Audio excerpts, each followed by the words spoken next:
27টি কাজ করলে আল্লাহর অভিশাপের কথা কোরআন হাদিসে আছে। সে কাজগুলি, সে আমলগুলি থেকে বাঁচতে পারলে আমরা আল্লাহর অভিশাপ থেকে বাঁচতে পারবো। যেমন নাম্বার 1, কবরে সিজদা করা। নাম্বার 2, মদিনায় ইসলাম বিরোধী কাজ করা। নাম্বার 3, বাবার পরিচয় গোপন করা। নাম্বার 4, হত্যাকারী থেকে বদলা নিতে বাধা দেয়া। নাম্বার 5, বাবাকে নারাজ করা। নাম্বার 6, মা বাবাকে অভিশাপ দেয়া। নাম্বার 7, আল্লাহ ছাড়া অন্য কারো নামে জবেহ করা। নাম্বার 8, পরের জমি দখল করা। নাম্বার 9, চুরি করা।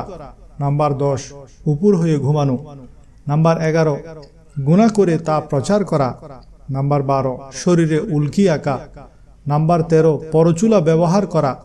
নাম্বার 14, ভ্রু প্লাগ করা। নাম্বার 15, দাঁতে ফাঁক সৃষ্টি করা। নাম্বার 16, মদ পান করা। নাম্বার 17, মদ বিক্রি করা। নাম্বার 18, মদ খরিদ করা। নাম্বার 19, মদ বহন করা। নাম্বার 20, নারীরা পুরুষরা নারীর বেশভূষা গ্রহণ করা। নাম্বার 21, ঘুষ লেনদেন করা। নাম্বার 22, সুদ লেনদেন করা। নাম্বার 23, মাতম করা।